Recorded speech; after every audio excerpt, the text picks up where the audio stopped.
Bismillahirrahmanirrahim. Today's topic of discussion is revision of or discussion of hypersensitivity और allergy. तो हमने कहा था कि हाइपरसेंसिटिविटी या एलर्जी वाले टॉपिक के ऊपर हमने फ्लो चार्ट जरूर बनाना है।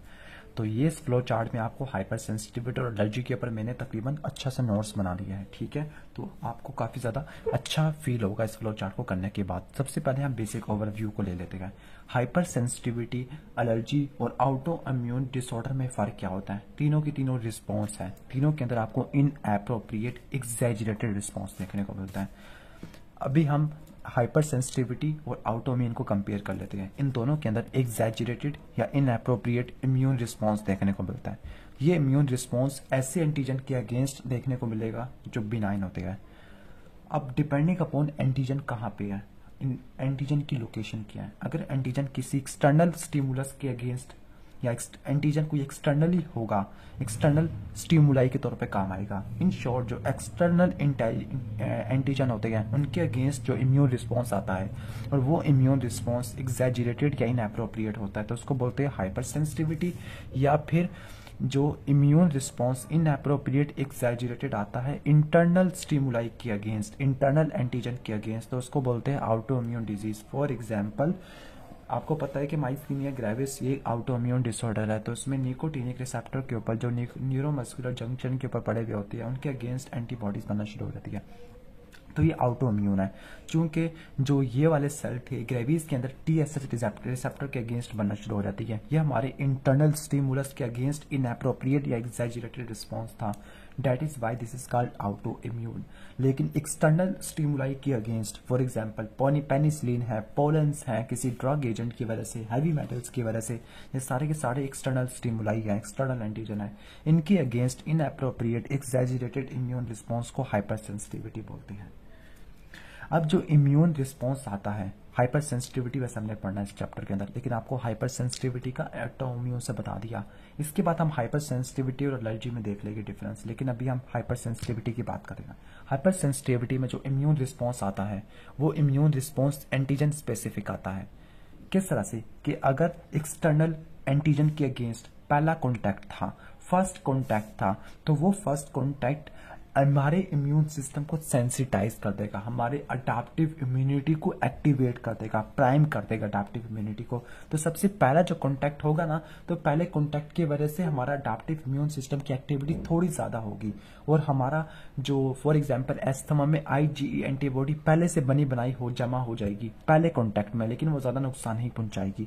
लेकिन उसी एंटीजन का सब्सिक्वेंट कॉन्टैक्ट आ गया, सब्सिक्वेंट एक्सपोजर की वजह से सेकेंड टाइम वही एंटीजन आ गया, लेकिन इस बार तो अडाप्टिव इम्यून सिस्टम पहले से एक्टिवेट है, इसको एक्टिवेशन के लिए टाइम नहीं चाहिए, पहले से अडाप्टिव इम्यून सिस्टम एक्टिवेट है, तो आपको ज्यादा लेवल के ऊपर टिश्यू की डिस्ट्रक्शन देखने को मिलती है, आपको ज्यादा हाइपर सेंसिटिविटी देखने को मिलती है। तो ये आपको एंटीजन स्पेसिफिक रिस्पॉन्स देखने को मिलता है। अब hyper sensitivity reaction depending upon हमारे किस अडाप्टिव इम्यून सिस्टम के कंपोनेंट ने नुकसान पहुंचाया, हाइपर सेंसिटिविटी रिएक्शन करवाया, तो उसको हमने दो में डिवाइड कर लिया। एक वो हाइपर सेंसिटिविटी जो किसी एंटीबॉडी से होती है, तो उसको बोलते हैं एंटीबॉडी मीडिएटेड, और एक वो हाइपर सेंसिटिविटी है जो सेल मीडिएटेड होती है।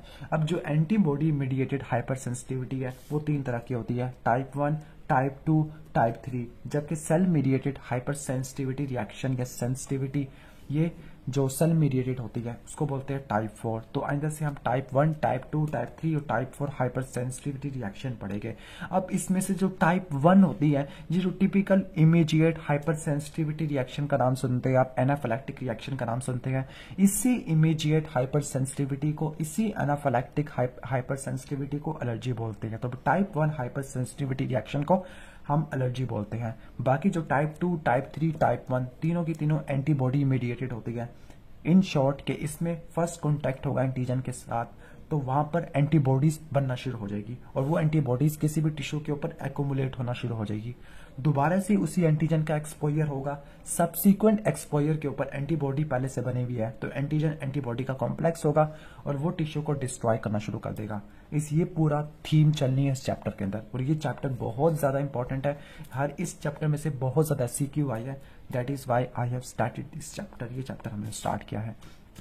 अब मैंने टाइप 1, टाइप 2, टाइप 3 और टाइप 4 में डिफरेंस लिखा हुआ है। टाइप 4 सेल मीडिएटेड होती है, इसके अंदर आपको टी सेल का रोल देखने को मिलता है, जबकि टाइप 1, टाइप 2, टाइप 3 के अंदर एंटीबॉडीज का रोल होता है। टाइप 1 का दूसरा नाम क्या है? इमीडिएट, या उसको एनाफिलैक्टिक भी बोलते हैं। आपने एनाफिलैक्टिक शॉक का नाम सुना होगा कि सिस्टेमिक लेवल के ऊपर हाइपोटेंशन हो जाती है और वेजोडाइलेशन हो जाती है, परमिएबिलिटी बढ़ जाती है कैपिलरीज की। टाइप 2 का दूसरा नाम है साइटोटॉक्सिक, सेल को नुकसान पहुंचाने वाली। कौन से सेल को? हमारे टिपिकल ब्लड सेल्स को। अगर आरबीसी को नुकसान पहुंचाएगी उसको बोलेंगे हेमोलिटिक एनीमिया, अगर ग्रैनुलोसाइट को नुकसान पहुंचाएगी उसको बोलेंगे ग्रैनुलोसाइटोपेनिया, अगर प्लेटलेट को नुकसान पहुंचाएगी तो उसको थ्रोम्बोसाइटोपेनिया, वो हम देख लेंगे। टाइप 3 को बोलते हैं इम्यून कॉम्प्लेक्स, क्योंकि यहाँ पे आपको बहुत सारे जो इम्यून कॉम्प्लेक्स की डेपोजिशन देखने को मिलती है। इसकी टिपिकल एग्जाम्पल ग्लोमेरुलोनेफ्राइटिस है, जो पोस्ट स्ट्रेप्टोकोकल इन्फेक्शन में देखने को मिलता है। टाइप 4 को बोलते हैं डिलेड, क्योंकि इसमें काफी ज्यादा टाइम लगता होता है। इसको स्टार्ट होने में भी टाइम लगता होता है और एक मरतबा स्टार्ट हो जाए तो उसको खत्म होने में भी टाइम लगता होता है। टाइप 1, टाइप 2, टाइप 3 तीनों के अंदर ह्यूमोरल रिस्पॉन्स देखने को मिलेगा और इसके अंदर कौन सा रिस्पॉन्स होगा? Cell mediated. अब टाइप 1 के अंदर कौन सी एंटीबॉडीज आती है? तो वो होती है IgE और इसी को बोलते हैं एलर्जी, तो उसको मैं टाइप 1 को मैं एलर्जी बोलूंगा। टाइप 2 के अंदर IgG मॉलिक्यूल्स इन्वॉल्व होते हैं। टाइप 3 के अंदर मल्टीपल इम्यूनोग्लोबुलिन्स के मॉलिक्यूल होते हैं। मैंने यहाँ पर IG लिखा हुआ है, IgG नहीं लिखा हुआ। IG का मतलब इम्यूनोग्लोबुलिन, मल्टीपल इम्यूनोग्लोबुलिन्स इन्वॉल्व होते हैं। नेक्स्ट क्या होगा? सेंसिटाइजेशन। जो सबसे पहला जो कांटेक्ट होता है एंटीजन के साथ उसको बोलते हैं सेंसिटाइजेशन, क्योंकि इसी की वजह से हमारा अडैप्टिव इम्यून सिस्टम जो सोया पड़ा था वो जाग जाएगा। सेंसिटाइजेशन टाइप 1 में किस तरह से होती है? जो एंटीजन एलर्जी करता होता है, एंटीजन जो एलर्जी करवाएगा उसको बोलेंगे एलर्जन। अब एलर्जन जब होता है, मिसाल के तौर पर किसी बंदे को इससे एलर्जी होती है, अब ये बंदा कैसे इसमें एलर्जी हो सकती है, इसका मैकेनिज्म थोड़ा सा अंडरस्टूड नहीं है अब तक। डाइटन कहती है अंडरस्टूड नहीं है। अब एलर्जन का एक्सपोजर हुआ, पेनिसिलिन जैसे एलर्जन के तौर पे काम आ सकती है, पोलन है, फूड पार्टिकल है, नट्स है, एग्स है। तो एलर्जन के एक्सपोजर की वजह से, फर्स्ट टाइम एक्सपोजर की बात कर रहा हूँ, तो उसकी वजह से एबनॉर्मली IgE एंटीबॉडी का लेवल ज्यादा देखने को मिलेगा। अब वो IgE एंटीबॉडीज मास्ट सेल और बेजोफिल के रिसेप्टर पर जाके बाइंड कर लेगी। FC रिसेप्टर्स होते हैं वहां पर, FC पोर्शन के जरिए, FC constant fragment portion. Sensitization type 2 के अंदर क्या होती है? टाइप 2 साइटोटॉक्सिक है, सेल को नुकसान पहुंचाएगी। तो जो एंटीजन होते हैं वो सेल की मेम्ब्रेन के ऊपर पड़े हुए होते हैं, सेल की सरफेस के ऊपर पड़े हुए होते हैं, और इसकी वजह से किसकी एक्टिवेशन होती है? वो एंटीजन किसको स्टिमुलेट करवाते हैं? TFH, follicular helper T cell और बी सेल, क्योंकि फोलिकुलर हेल्पर ये वाले बी सेल को ही अल्टीमेटली एक्टिवेट करवा देते होते हैं। टाइप 3 के अंदर सेंसिटाइजेशन, हमारा अडैप्टिव इम्यून सिस्टम कैसे एक्टिवेट होगा? कुछ सॉल्युबल एंटीजन होगा, स्ट्रेप्टोकोकल का एंटीजन आपने याद रखना है। उस सॉल्युबल एंटीजन की वजह से once again TFH, follicular helper T cell और बी सेल, इन दोनों की एक्टिवेशन होगी। जबकि टाइप 4 डिलेड हाइपर सेंसिटिविटी के अंदर प्रोटीन एंटीजन होगा, उसकी वजह से आपको CD4 helper T cell, CD8 cytotoxic T cell, उनकी सेंसिटाइजेशन देखने को मिलती है। सेंसिटाइजेशन फर्स्ट कॉन्टैक्ट, अब दोबारा से सब्सिक्वेंट एक्सपोजर होगा, दोबारा से वही एंटीजन आ गया कि किसी बंदे को एग से एलर्जी थी, अंडों से एलर्जी थी, उसने दोबारा से अंडे अगर खा लिए गलती से या किसी ने उसको खिला दिए, तो अब क्या होगा? अब क्या इम्यूनोलॉजिकल रिएक्शन देखने को मिलेगा? दोबारा से बता देता हूं, sensitization first contact with antigen, ये पहली मरतबा एंटीजन आया था तब इतना ज्यादा मसाइल क्रिएट नहीं होते, क्योंकि अभी अडैप्टिव इम्यून सिस्टम सोया पड़ा था, अभी सिर्फ जागा था। अब इम्यूनोलॉजिकल सब्सिक्वेंट एक्सपोजर होगा, सेकेंड टाइम एक्सपोजर होगा एंटीजन का। अब इम्यून सिस्टम तो जागा पड़ा हुआ है अडैप्टिव वाला, तो अब यहाँ पे टिश्यू की डिस्ट्रक्शन स्टार्ट होगी। टाइप 1 में देखते हैं सब्सिक्वेंट एलर्जन एक्सपोजर होगा, तो एलर्जन IgE एंटीबॉडी को क्रॉस लिंक करते हैं, एलर्जन IgE कॉम्प्लेक्स बनता है मास्ट सेल के ऊपर, इओसिनोफिल के ऊपर, और जब इनकी क्रॉस लिंकिंग होती है IgE एंटीबॉडीज की, तब मास्ट सेल और बेजोफिल की एक्टिवेशन होती है, उनकी डीग्रैनुलेशन होती है, वहां से हिस्टामिन, ल्यूकोट्राइन रिलीज होते हैं, वो आगे वेजोडाइलेशन, कैपिलरी परमिएबिलिटी को बढ़ा के एडीमा वगैरह करवा देते हैं।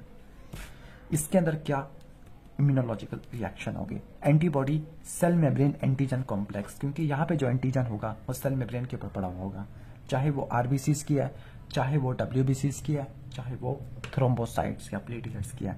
जब वो एंटीजन के साथ बाइंड करेंगे, एंटीजन कॉम्प्लेक्स बनेगा, तो ये एंटीबॉडी एंटीजन कॉम्प्लेक्स कॉम्प्लीमेंट को एक्टिवेट करता है। कॉम्प्लीमेंट से मैक बनता है। मैक का क्या मतलब है? मेम्ब्रेन अटैक कॉम्प्लेक्स, ठीक है। वो सेल की लाइसिस करवाता है और सेल की लाइसिस की वजह से आपको ट्रांसफ्यूजन रिएक्शन या आरएच रिएक्शन, कैसे कि किसी बंदे का ब्लड ग्रुप ए है, दे दिया उसको बी वाला ब्लड ग्रुप, ठीक है, बी वाला ब्लड लगा दिया, तो जो एंटीबॉडीज और जो एंटीजन का रिएक्शन होता है जिसको ट्रांसफ्यूजन रिएक्शन बोलते हैं, वो इसी टाइप 2 हाइपर सेंसिटिविटी की वजह से तो होता है। दूसरा ऑटो इम्यून हिमोलिटिक अनीमिया, ये भी इसी वजह से हो सकता है, टाइप 2 की वजह से। इम्यूनोलॉजिकल रिएक्शन टाइप 3 के अंदर कैसा होगा? टाइप 3 के अंदर एंटीजन एंटीबॉडी कॉम्प्लेक्स होगा, वो टिश्यू के अंदर डेपोजिट होना शुरू हो जाएगा। जब वो टिश्यू के अंदर डेपोजिट होना शुरू हो जाएगा तो वो दो काम करेगा। तो वो पहली बात न्यूट्रोफिल को बुलाएगा उस जगह के ऊपर, कीमोटैक्सिस करवाएगा। जब न्यूट्रोफिल उस जगह पे पहुंचेंगे तो वो लाइसोसोमल एंजाइम रिलीज करेंगे। वो लाइसोसोमल एंजाइम टिश्यू को डैमेज करना शुरू कर देगा। जैसे किडनी की ग्लोमेरुलर मेम्ब्रेन में एंटीजन एंटीबॉडी कॉम्प्लेक्स जमा हुआ था, एंटीजन स्ट्रेप्टोकोकस एंटीजन वाला था। कॉम्प्लीमेंट की भी एक्टिवेशन होती है एंटीजन एंटीबॉडी कॉम्प्लेक्स की वजह से, और ये कॉम्प्लीमेंट आगे आईजीजी आईजीएम की इफेक्टिवनेस को बढ़ा देती है। टाइप 4 को डिलेड भी बोलते हैं। इसके अंदर क्या होगा? सब्सिक्वेंट एंटीजन का एक्सपोजर होगा।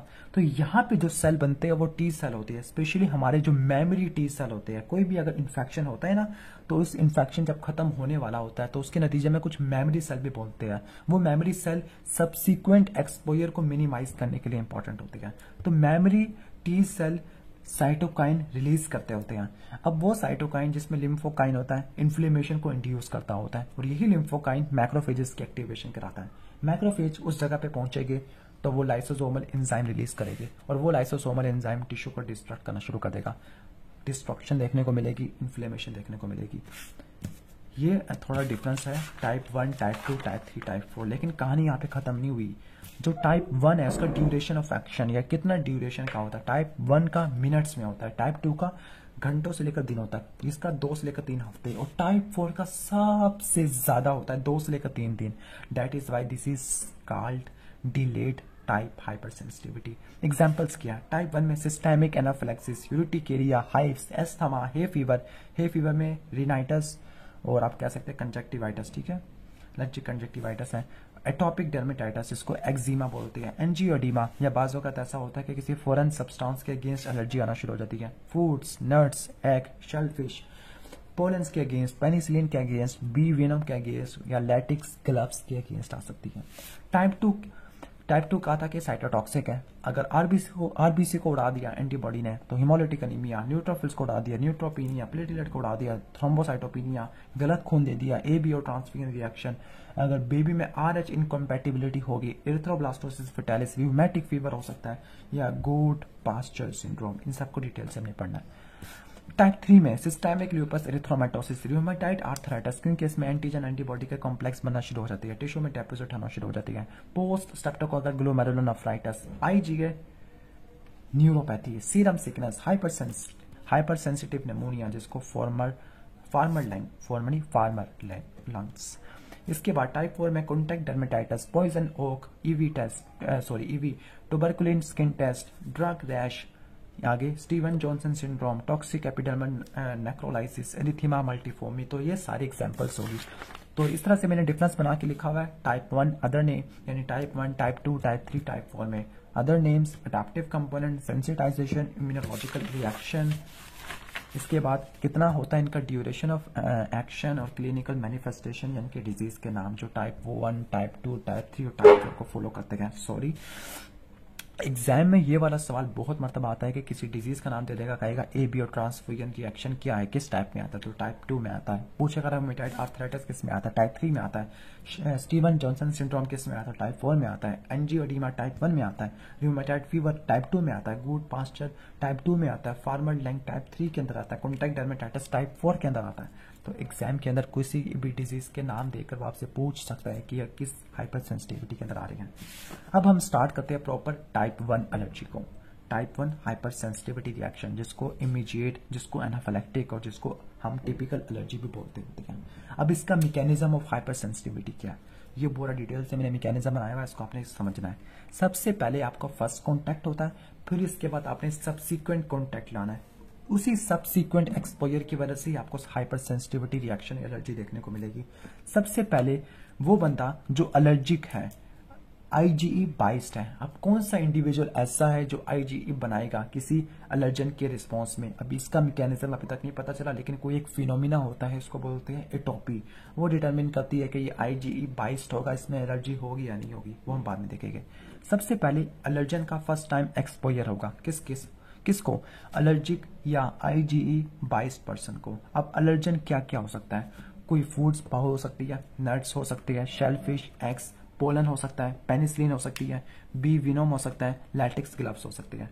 उस अलर्जन की मदद से अभी फर्स्ट टाइम एक्सपोजर हुआ है, तो अडैप्टिव इम्यून सिस्टम जो अभी सोया पड़ा था वो जाग उठेगा, उसकी सेंसिटाइजेशन हो जाएगी अडैप्टिव इम्यूनिटी की, sensitization of adaptive immune system to antigen.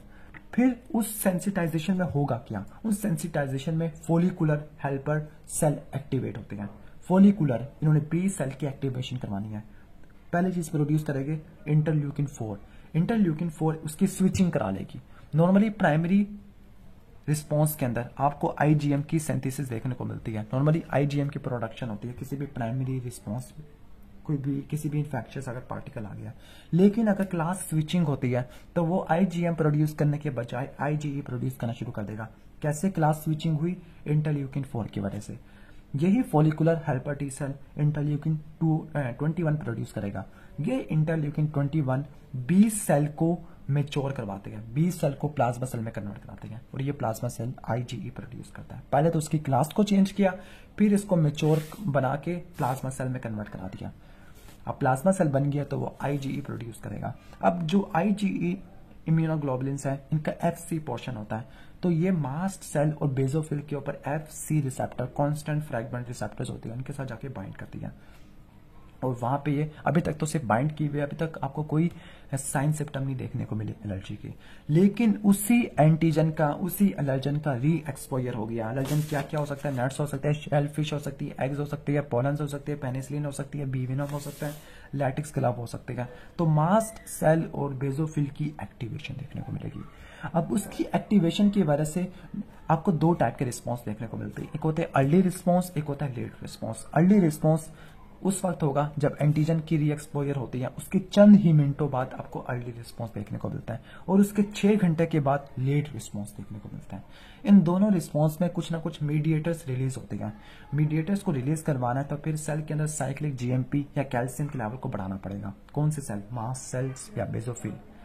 उनकी वजह से अर्ली रिस्पॉन्स के अंदर हिस्टामीन, जो कि पहले से बना बनाया मीडिएटर होता है, प्री फॉर्म्ड, जबकि लेट मीडिएटर के अंदर जो नई चीजें बनानी पड़ती हैं, for example slow reacting substance of anaphylaxis C4D4E4 leukotrienes है। तो हिस्टामिन जो रिलीज होती है अर्ली रिस्पॉन्स में एडिमा करवाती है, जिसको मेडिकली व्हील बोलते हैं, एरिथमा कराती है, रेडनेस करवाती है, जिसको आप फ्लेयर बोलते हैं। SRCA slow reacting substance of anaphylaxis leukotrienes आते हैं, C4D4E4। ये इन्फ्लेमेटरी सेल के इन्फ्लक्स को बढ़ा देते हैं। कौन से इन्फ्लेमेटरी सेल को? न्यूट्रोफिल, इओजिनोफिल। वो आगे एरिथीमा और इंड्यूरेशन करवा देते हैं। इंड्यूरेशन का मतलब है स्किन की रैशेस पड़ जाना। स्किन को जिस जगह पर इन्फेक्शन हुआ है तो वहां पर स्किन की हार्डनिंग और रैश देखने को मिलना, ये हमने ट्यूबरकुलिन स्किन रिएक्शन के अंदर पढ़ना है। क्लिनिकल मैनिफेस्टेशन क्या होगी? कुछ क्लिनिकल मैनिफेस्टेशन लोकलाइज होती है। फॉर एग्जाम्पल पोलेंस की वजह से हो सकता है, pollen, house dust, animal dander, या ऑक्यूपेशनल एलर्जन हो सकता है, या कोई फूड या ड्रग्स, डिपेंडिंग अपॉन आपने कौन सा रूट से लिया है और किस टारगेट टिश्यू का इफेक्ट किया है। अगर म्यूकस मेम्ब्रेन से कांटेक्ट किया है नोज की और आइज की, तो वहां पर नोज की इन्फ्लेमेशन को रिनाइटिस और आइज की इन्फ्लेमेशन को कंजक्टिवाइटिस, इन दोनों को मिला के हे फीवर बोलते हैं।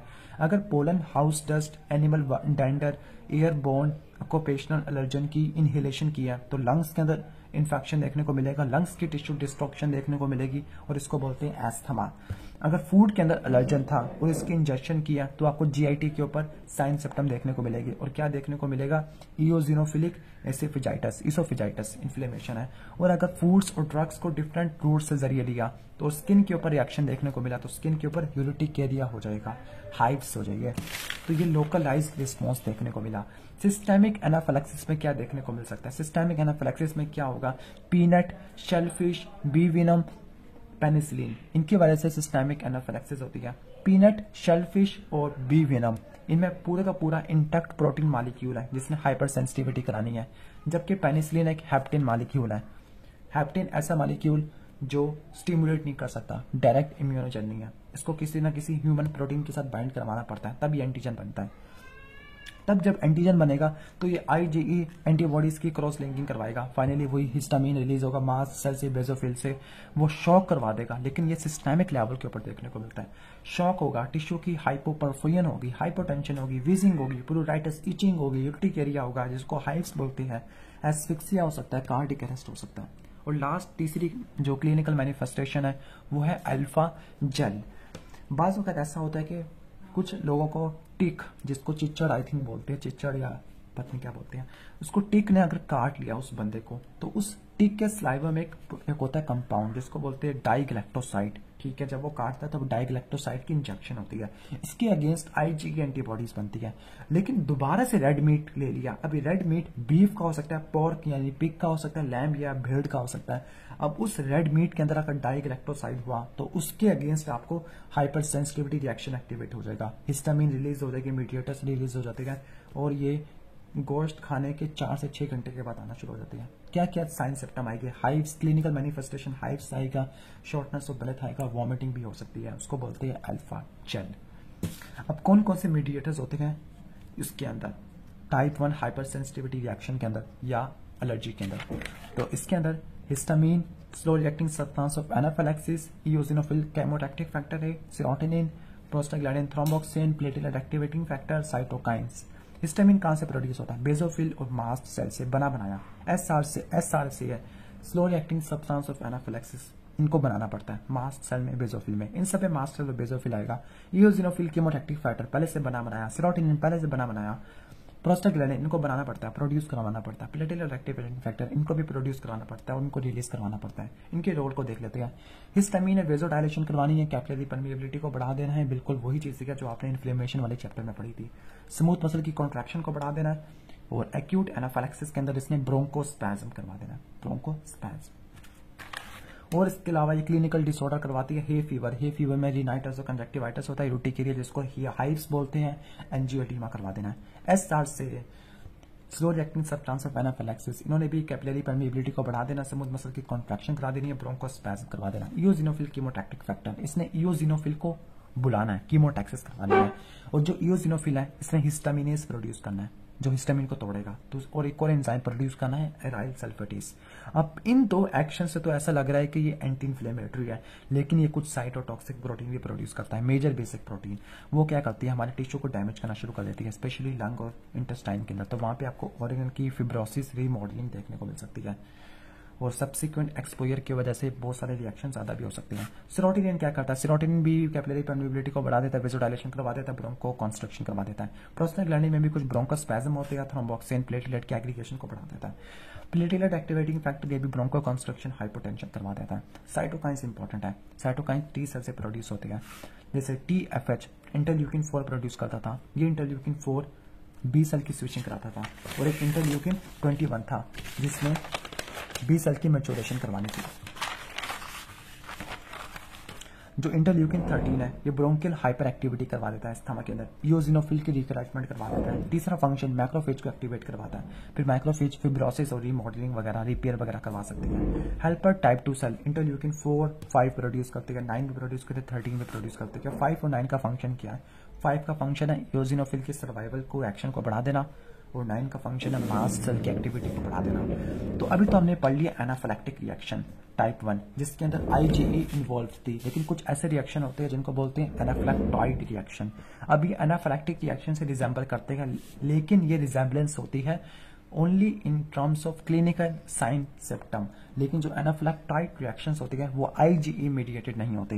एनाफिलैक्टिक रिएक्शन में तो आपको आईजीई की क्रॉस लिंकिंग देखने को मिलती है ना, आईजीई की क्रॉस लिंकिंग होगी तभी मीडिएटर्स रिलीज होते हैं। लेकिन पास वक्त ऐसा होता है कि कुछ ऐसे एजेंट्स होते हैं जैसे ड्रग्स हो गया, आयोडीनेटेड कॉन्ट्रास्ट मीडिया हो गया, वो डायरेक्ट ही मास्ट सेल को, बेसोफिल को एक्टिवेट करवा देते हैं, बजाय आईजीई को इन्वॉल्व किए बगैर वो डायरेक्ट ही मास्ट सेल को, बेसोफिल को एक्टिवेट कर देती है, डायरेक्ट ही डीग्रैनुलेशन करवा देते हैं। इन शॉर्ट इसके अंदर आपको आईजीई का कोई रोल नहीं होता किसके अंदर, एनाफिलैक्टॉइड रिएक्शन के अंदर, लेकिन एनाफिलैक्टिक रिएक्शन के अंदर आईजीई का रोल होता है। तो यहाँ तक तो हमने आईजीई की वजह से जो हाइपर सेंसिटिविटी होती है जो इसको टाइप 1 बोलते हैं वो हमने पढ़ लिया। तो अगर आपको ये वीडियो अच्छी लगी हो तो उसको लाइक करना और चैनल बनाए हो तो सब्सक्राइब करना। बाकी वीडियोस के अंदर हम बाकी सेंसिटिविटी को कवर करते हैं।